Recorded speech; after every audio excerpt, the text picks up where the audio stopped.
আমার গল্পপ্রিয় বন্ধুরা, তোমরা কেমন আছো? আশা করি তোমরা ভালো আছো। তোমাদের জন্য আরও একটি মজার গল্প নিয়ে এসেছি। গল্পটি শুনলে তোমাদের পাইপ দিয়ে পানি বেরিয়ে আসবে, তাই কানে হেডফোন পরে নাও। চলো শুরু করা যাক। একদিন রাতে আমি গার্মেন্টসে নাইট করছিলাম। রাত যখন আনুমানিক 1টা বাজে, বাহিরে প্রচুর ঝড় তুফান হওয়ার কারণে কারেন্ট চলে যায়। অফিসের ভিতরে গুটগুটে অন্ধকার, আর এদিকে জেনারেটরের নাকি কি সমস্যা হয়েছে। এই সুযোগে লাইনম্যান আমাকে হঠাৎ করে নাকে মুখে ধরে অফিসের ফ্লোরে আমাকে ধাক্কা মেরে চিৎ করে ফেলে দিয়ে সে আমার সাথে যা করল, তা শুনলে বন্ধুরা তোমাদের দাঁড়িয়ে যাবে। তাহলে চলুন বন্ধুরা, গল্পটি শুরু করি। গল্পটি শুরু করার আগে বন্ধুরা, তোমাদের নিকট আমার বিশেষ অনুরোধ, দয়া করে তোমরা আমার চ্যানেলটি সাবস্ক্রাইব করে আমাকে সাপোর্ট করবা। হ্যালো বন্ধুরা, আমি তাহিয়া সুলতানা বন্যা, তবে সবাই আমাকে বন্যা নামে ডাকে। গোপনীয়তা রক্ষার জন্য আমি আমার ছদ্মনাম ব্যবহার করলাম। বিগত 1 বছর ধরে আমি একটি গার্মেন্টস এ চাকরি করছি। আমাদের গার্মেন্টস এ একজন নতুন লাইনম্যান এসেছে। শুনেছি তার নাকি কাজের খুব অভিজ্ঞতা, আর লাইনম্যান নাকি মালিকের সুর বাড়ির কি সম্পর্কে আত্মীয় বটে। আর আমি গার্মেন্টস এর একজন অপারেটর। আমি এই গার্মেন্টস এ চাকরি করছি 1 বছর হয়ে গেছে প্রায়, আর নতুন লাইনম্যান এসেছে মাত্র 10 থেকে 12 দিন হয়েছে। তো সে অফিসে যেদিন থেকে জয়েন করেছে, সেদিন থেকে তাকে খুব বেশি একটা সুবিধাজনক বলে মনে হচ্ছে না।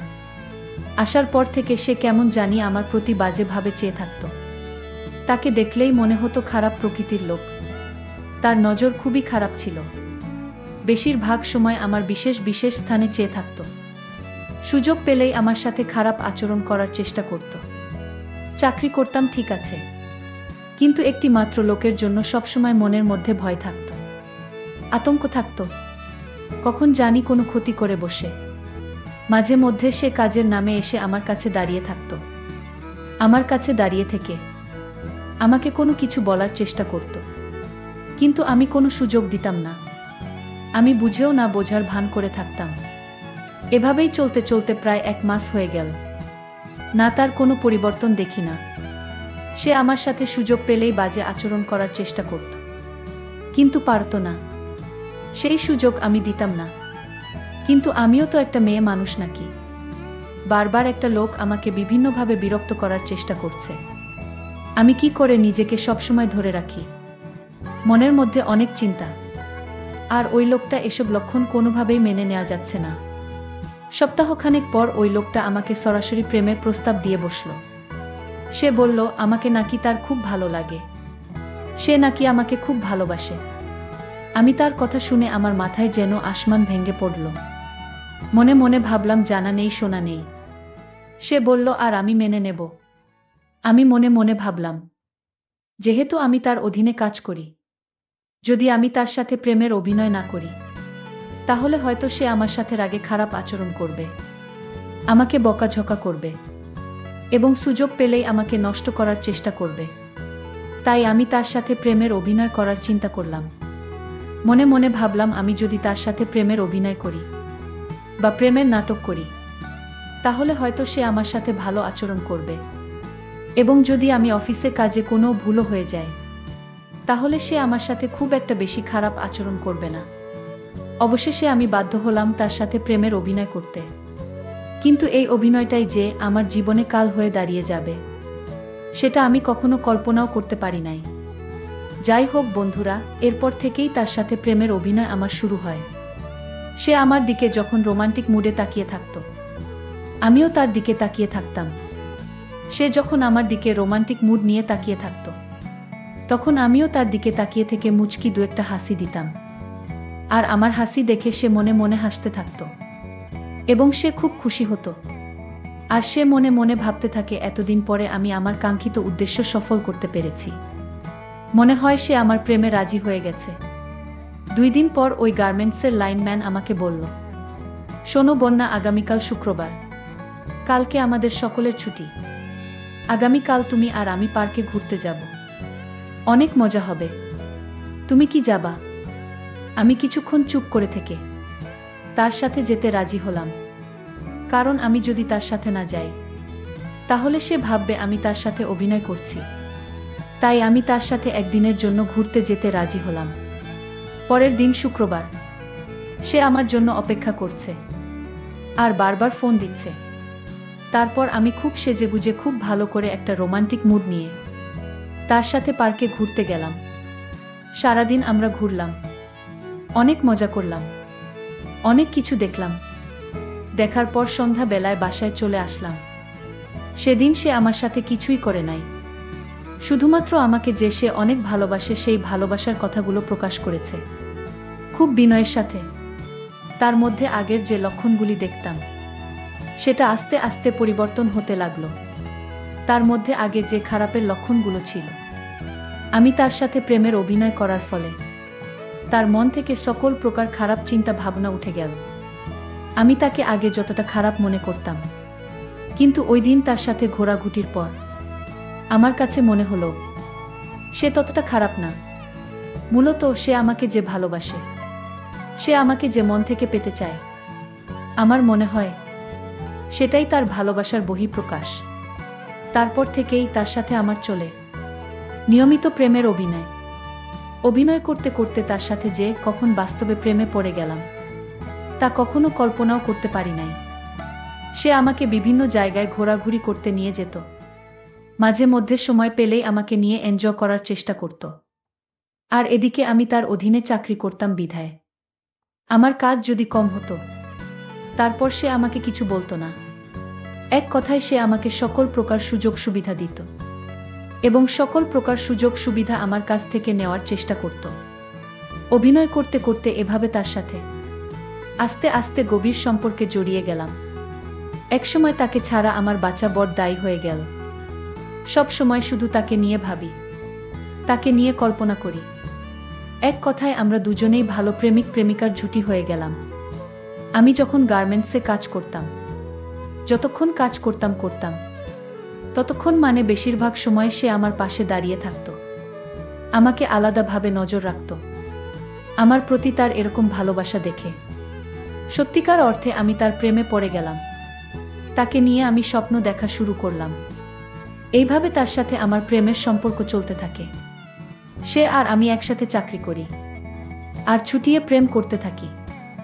একদিন বন্ধুরা, আমার গার্মেন্টসে নাইট ছিল। রাতের বেলায় আমি কাজ করছিলাম। রাত তখন 1টা বাজে। বাহিরে প্রচুর ঝড় বৃষ্টি হচ্ছে, সেজন্য কারেন্ট চলে গেছে। আর জেনারেটরেও নাকি কি যেন সমস্যা হয়েছে, তাই জেনারেটর আর স্টার্ট করতে পারে নাই। তাই পুরো ফ্লোর গুটগুটে অন্ধকার হয়ে আছে। হঠাৎ আমি অনুভব করলাম কেউ যেন আমাকে টেনে নিয়ে কোথায় যাচ্ছে। পরক্ষণেই আমি বুঝতে পারলাম সে আর কেউ নয়, সে আমারই প্রেমিক সুবল। সেদিন আমি তার এই অবস্থা দেখে আমি খুব ভয় পেয়ে গেলাম আর বলতে লাগলাম, সুবল তুমি কি করছা? তখন সুবল আমার মুখ চেয়ে ধরে বলল, চুপ। তারপর আমি তাকে ভয়ে চুপ হয়ে রইলাম। তারপর রাতের অন্ধকারে সে আমার একটি গোপন জায়গায় নিয়ে ধাক্কা মেরে ফেলে দিল। তারপর আমি বললাম, সুবল তুমি না আমাকে ভালোবাসো, তাহলে তুমি আমার সাথে এই রকম করছো কেন? তারপর সে আমাকে বলল, চুপ, একদম চুপ, আমি তোমাকে ভালোবাসি। বিদায়, আমার ভালোবাসার অধিকার আজকে আদায় করে নিব। প্লিজ বন্যা, আমায় বাধা দিও না। তারপর সে আমাকে এক প্রকার জোর করে আমার সব কিছু দুমড়ো মুচড়ো করে ফেলতেছে।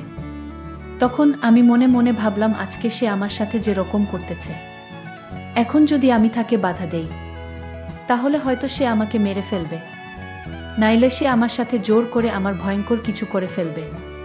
তাই আমি তাকে বাধা দিলাম না। তারপর সে আমাকে তার ইচ্ছামতো প্রায় 1 ঘন্টা লাগাত লন্ড ভন্ড করে ফেলেছিলাম। কি বলবো বন্ধুরা, জীবনের প্রথম আমি এই পরিস্থিতিতে পড়েছিলাম। পরের দিন আমি সমস্ত শরীরে ব্যথা অনুভব করছি, বিশেষ করে নির্মাংসে প্রচুর ব্যথা অনুভব করছি। আমি হাঁটতে পারছিলাম না। তো প্রায় 2-3 দিন পর্যন্ত আমার এই ব্যথা ছিল। কিন্তু সে প্রায় ফোন করে আমার খবর নিত, আমাকে দেখার জন্য পাগল হয়ে গেল। তারপর সে অফিস শেষ করে আমাদের বাসায় চলে আসলো আমাকে দেখার জন্য। সে এসেই আমার কাছে ভুল স্বীকার করল। সে অনুশোচনায় ভুগতে লাগলো আর বলল, দেখো বন্যা, সেদিন আমার মাথা ঠিক ছিল না, আমি একটু অন্যমনস্ক হয়ে গেছিলাম বিদায়। এরকম ধরনের একটা ভুল হয়ে গেছে, আর কোনোদিন এরকম হবে না। তুমি আমাকে ক্ষমা করে দাও। আমি বললাম, কিসের ক্ষমা? আমার জীবনের সবচেয়ে দামি সম্পদ কেড়ে নিয়েছো তুমি, আর বলছো তোমাকে আমি ক্ষমা করে দিতাম। তারপর সুবল আমাকে বলল, বন্যা, কি করলে তুমি আমাকে ক্ষমা করবে? আমি বললাম, আমাকে তোমার বিয়ে করতে হবে, আর তা না হলে কোনোদিনও আমি তোমাকে ক্ষমা করব না। তারপর আমাকে বলল, ঠিক আছে বন্যা, আগামীকালকে তুমি রেডি থেকো, আগামীকালকে তোমাকে আমি বিয়ে করব। পরের দিন আমি বাবা মা ভাই বোন কাউকে না জানিয়ে আমি আর সুবল একলা একলা গিয়ে কাজী অফিসে বিয়ে করে ফেললাম। কিন্তু এই বিয়েটাই ছিল আমার জীবনের সবচেয়ে বড় ভুল। আমি তো তাকে চিনতাম না, আমি তো তাকে জানতাম না। সে যে তার দেশের বাড়িতে আরেকটা বিয়ে করেছে, তার একটা বাচ্চাও আছে। সুবলের সাথে আমার বিয়ের প্রথম দিন, যখন তার সাথে আমার প্রথম বাসর হয়, সেদিনই রাত্রে তার ফোনে অনেকগুলো ফোন আসে, কিন্তু সে তার মোবাইল ফোন সাইলেন্ট করে রাখে। আমি ভাবছি হয়তো আজকে আমাদের বিশেষ দিন বিদায় সে সাইলেন্ট করে রেখেছে। একটু পরেই সে আমার সাথে বাসর ঘরের কাজ করা শুরু করলো। অনেক ভালো লেগেছিল আমার, অনেক মজা হয়েছিল। সেদিন সারা রাত আমরা কাজ করার পর সকালে সে তার বাসায় চলে গেল, আমি আমার বাসায় চলে আসলাম। এইভাবে তার সাথে আমার প্রায় 1 মাস লুকিয়ে লুকিয়ে থাকতে হলো। 1 মাস পর আমার ফ্যামিলি জানতে পেরেছিল যে সুবলের সাথে আমার বিয়ে হয়ে গেছে। তারপর আমার বাবা মা ভাই বোন সবাই আমাকে প্রথমে অনেক বকাবকি করেছিল। তারপর আর কি করবে, আমাদের বিয়ে হয়ে গেছে, এখন তো কিছু করার নেই। এক পর্যায়ে তারা আমাকে আর তাকে মেনে নিল। এইভাবে সুবলের সাথে আমার সংসার চলতে লাগলো। বিয়ের 1 বছর 3 মাস পরে আমাদের কোল জুড়ে একটি কন্যা সন্তান আসলো। আমরা সকলেই খুশি, কিন্তু এই খুশিটা বেশি দিন আর রইল না। আমার বাচ্চা হওয়ার কিছুদিন পরেই হঠাৎ একদিন এক মহিলা একটি পুত্র সন্তান নিয়ে আমাদের বাসায় হাজির হলো। সেই মহিলা দাবি করল সে নাকি সুবলের প্রথম বউ। বাবা মা ভাই বোন সকলের সাক্ষীতে সুবল তাকে গ্রামের বাড়িতে বিয়ে করেছে। বিয়ের সমস্ত কাগজপত্র ও এই মহিলা আমাকে দেখালো। আমি দেখে আমার নিজের চোখে বিশ্বাস করাতে পারলাম না। মনে মনে ভাবলাম যে আমি কি করলাম, আমি কাকে বিয়ে করলাম, যার নাকি আগে একটা বিয়ে করেছ এবং তার একটি ছেলে আছে। তারপর সেই মহিলা আমাকে বলল, দেখুন, সে আমাকে বিয়ে করেছে প্রায় 4-5 বছর হয়ে গেছে। বিয়ের পরে ভালোই ছিল। যখন তার সন্তান হয়েছে, সন্তান হওয়ার 2 থেকে 3 মাস পরে সে দেশ ছেড়ে চলে এসেছে। আর দেশে যায় না, কারো সাথে কথা বলে না, আমার সাথেও না, আমার পরিবারের সাথেও না।